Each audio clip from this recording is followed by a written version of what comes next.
आत्मीय भाइयों एवं बहनों, प्रणाम। कैसे हैं आप? आशा है अच्छे होंगे। समझदारी, ईमानदारी, जिम्मेदारी, बहादुरी को अपने जीवन का अंग बनाए होंगे। समय को व्यस्त, स्वस्थता, मन के स्वाध्याय में लगा रहे होंगे। इन्हीं क्रमों में एकांत के क्षणों का आनंद लेते हुए आपको एक पुस्तक जो मुझे अच्छी लगी, युवा क्रांति पथ, डॉक्टर प्रणव पांड्या, कुलाधिपति, देव संस्कृत विश्वविद्यालय, गायत्री कुंज, शांति कुंज, हरिद्वार। आज के नौजवानों के जो दिशा विहीन है, उनको दिशा कैसे प्राप्त हो, क्या समाधान है उनके भटकाव का, इस संबंध में विषय दिशाहीन और भटकाव, क्या हो समाधान, पढ़कर सुनाते हैं, वीडियो बनाते हैं, अपलोड करते हैं, जगह जगह भेजते हैं। शायद किसी युवा को दिशा प्राप्त हो जाए। मित्रों, दिशाहीनता आज के आम युवा की जिंदगी का सच है। देश के बहुसंख्यक युवा इस समस्या से घिरे हुए हैं। जीवन की राहों पर उनके पांव बहकने, भटकने, फिसलने लगते हैं। वे जो कर रहे हैं उसके अंजाम या मंजिल का उन्हें न तो पता है और न ही इसके बारे में उन्हें सोचने की फुर्सत है। बस जिज्ञासावश, कौतूहल, ख्वाहिश, शौक या फैशन के नाम पर उन्होंने न टेढ़ी मेढ़ी राहों को चुन लिया है, टेढ़ी मेढ़ी राहों को चुन लिया है, या फिर तनाव, हताशा, निराशा या कुंठा ने जबरन उन्हें इन रास्तों पर धकेल दिया है। मीडिया, टीवी, फिल्में और आसपास का माहौल उन्हें इसके लिए प्रेरित कर रहे हैं। सामाजिक वातावरण इस दिशाहीनता के लिए काफी कुछ हद तक जिम्मेदार है। मित्रों, समाज के कर्णधार कुछ एक पत्रिकाओं के लेखक इस समस्या को लेकर चिंतित जरूर नजर आते हैं, पर इसके कारण समाधान की ओर किसी की कोई सार्थक कोशिश नहीं है। बहुत हुआ तो युवाओं की भूलें बताकर उन्हें कुछ नसीहतें देकर छुट्टी पा ली। समाचार पत्र या टीवी माध्यम युवाओं में बढ़ रहे नशे के चलन की खबरें जरूर छापते और दिखाते हैं, पर ऐसा क्यों हुआ, इसकी पड़ताल करने की फुर्सत किसी को नहीं। उनके लिए नशा जुटाते कौन लोग हैं, किसने उन्हें इस ओर धकेला, ये सवाल हमेशा अनुत्तरित रह जाते हैं, क्योंकि इनकी ढूंढ खोज में चटपटी खबल जैसा कुछ भी नहीं है। आज युवाओं में जिस नशे का जोर है, उसमें शराब, सिगरेट, चरस, गांजा, अफीम, तंबाकू आदि की कोई जगह नहीं है। ये सब तो गुजरे हुए जमाने की ओल्ड फैशन चीजें हैं। सिगरेट, शराब तो आज सॉफ्ट आइटम कहे जाते हैं। आज का नया शगल जिसे युवा अपने तनाव को दूर करने का साधन बना रहे हैं, कुछ और ही है।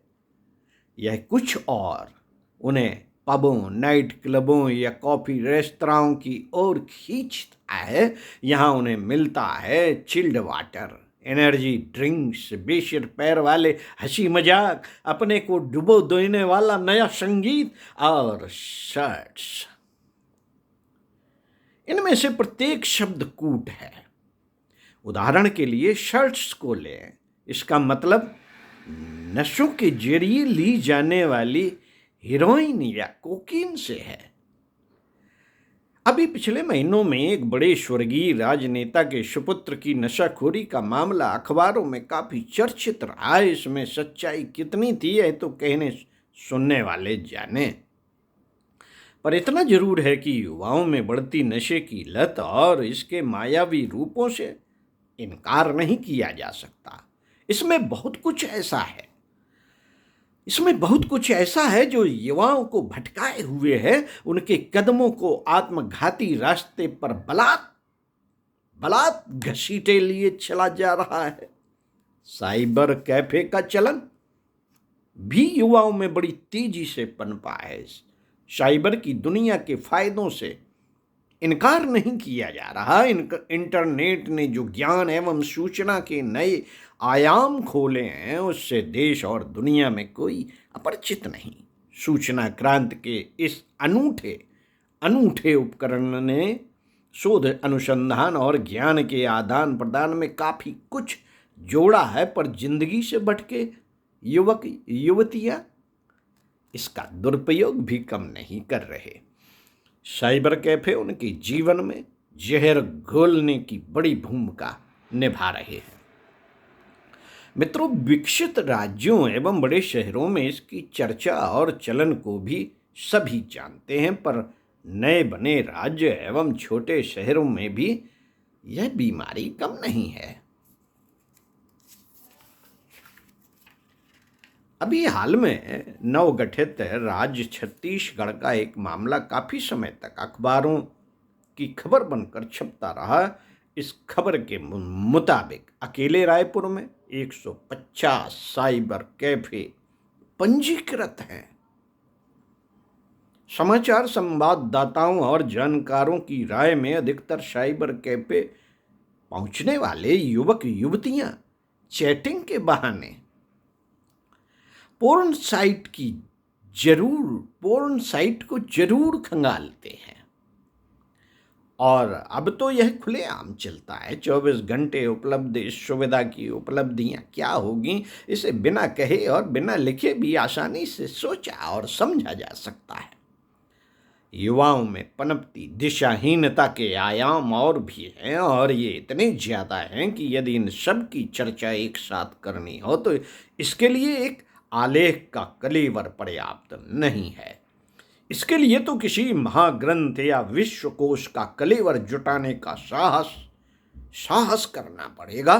पर इस सब चर्चा में सार और समझदारी भरा लाख टके का सवाल यह है कि इस दिशाहीनता के लिए दोषी कौन है?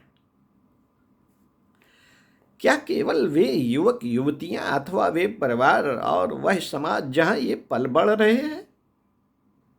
क्या केवल युवा पीढ़ी को कोस कर अपने कर्तव्य की इत्रश्री कर लेनी चाहिए, या फिर समाज को, परिवार को अपने दायित्व निभाने के लिए कमर कसनी चाहिए? जहां तक बात अपनी है तो यहां यह प्रकट करने में तनक भी संकोच नहीं कि हम विचारशील कहे जाने वाले सामाजिक माहौल को प्रेरणादायक बनाने में नाकाम रहे हैं, अथवा यदि इस संबंध में कुछ किया भी गया है तो वह बहुत थोड़ा सा किया गया है। जिन्होंने इतिहास के पन्ने पलटे हैं वे जानते हैं कि जब किसी प्रेरक व्यक्तित्व ने युवाओं का सन्मार्ग एवं सदुद्देश्य के लिए चल पड़ने का आह्वान किया है, तब युवक युवतियों ने जिंदगी की सही दिशा चुनने में कोई कोर कसर नहीं रखी है। महात्मा गांधी ने जैसे ही असहयोग आंदोलन की चर्चा चलाई, त्यों ही बिना देर लगाए किशोर व युवक घरों से निकल पड़े। अंग्रेजी चीजों के बहिष्कार में युवाओं की भूमिका सबसे अग्रणी रही। आज बहिष्कार की बात करते ही नहीं, कहते हैं कि अपनाओ, खाओ पियो मौज उड़ाओ सिद्धांत अंग्रेजों का है, इसे अपनाओ, अपनाया जाना चाहिए। साथियों, राष्ट्रपिता ने 1942 ईस्वी में जैसे ही पुकारा अंग्रेजों भारत छोड़ो, त्यों ही लाखों युवक युवतियां अंग्रेजों को भारत से खदेड़ने के लिए घर छोड़कर चल पड़े। यह एक सच्चाई है। यह एक सच्चाई है जिसे इतिहास में आसानी से पढ़ा जा सकता है। अतीत को थोड़ा सा कुरेदे तो सुनाई देता है आजादी के महानायक सुभाष का आह्वान, तुम मुझे खून दो मैं तुम्हें आजादी दूंगा। और साथ ही दिखाई देती है उन दीवाने युवाओं की भीड़ जो अपने खून की एक एक बूंद देने के लिए बढ़ चले थे। और अभी ज्यादा पुरानी नहीं हुई है लोकनायक जयप्रकाश की कहानी, जिन्होंने कुछ ही दशक पहले युवाओं को पुकारा था। लोकनायक के पीछे कितने युवा चल पड़े थे, यह दृश्य देखने वाले अभी भी बहुत आयात हैं। जिन्होंने उन दिनों देखा है उन्हें अभी भी याद है कि उसी वृद्ध महामानव का तरुण स्वर, डरो मत मैं अभी जिंदा हूं, उनके एक इशारे पर देश की तरुणाई कुछ सार्थक करने के लिए मचल उठी थी। आज का सच तो यह है कि कुछ लोभ लालच में फंसे हुए लोग युवाओं का बाजार के रूप में उपयोग कर रहे हैं। उन्हें युवाओं के चरित्र व्यक्तित्व की चिंता नहीं, चिंता है तो बस अपने सामान बेचने की। वर्तमान के क्षण यही कहते हैं कि भारत विश्व भर की तमाम कंपनियों के लिए बड़ी जनसंख्या के कारण आकर्षण का केंद्र बना हुआ है।